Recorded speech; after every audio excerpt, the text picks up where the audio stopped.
Today, I wanted to share a handful of tips when writing small multifamily properties, mid-sized multifamily properties, and just a couple things to keep in mind when you're underwriting.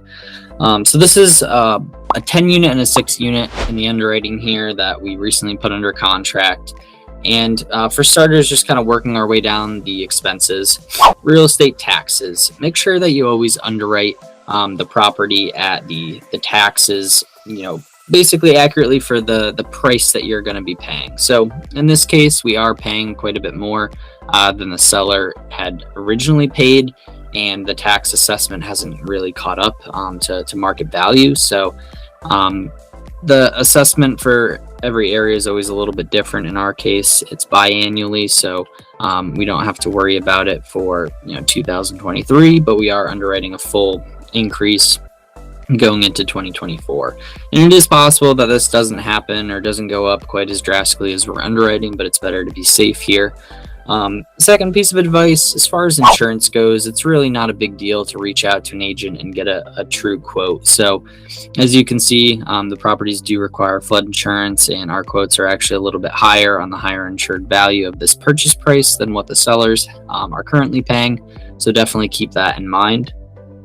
Beyond that, utilities. If you have a lot of vacancies and utilities are paid for by the seller, one thing to keep in mind is that your water, sewer, or your electric or your gas, whatever is on the owner, could actually increase quite a bit if you have several vacancies, and currently the tenant usage isn't as high as it would be once you're stabilized out.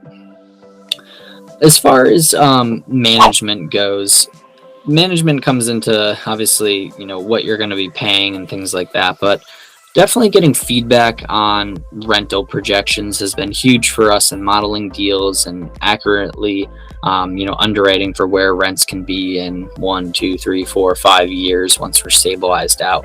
So definitely lean on your management company, and if you don't have one in an area yet, most management companies are happy to take a look at upcoming projects and help you model things out.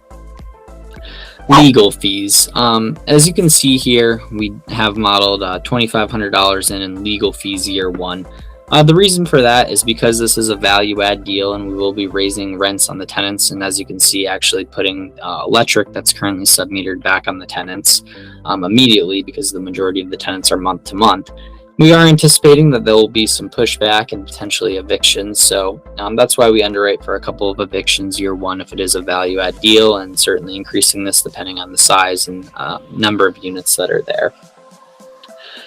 Beyond that, there's certainly more tips to be had. We like to underwrite for the first year or two on value add deals, pest control as well, just in case there's anything that maybe the sellers haven't kept up with that we're going to need to get in check prior to stabilizing out. But I hope these couple tips were helpful, and definitely keep things in mind when you go to underwrite, so that you're accurately representing the expenses that you'll be incurring.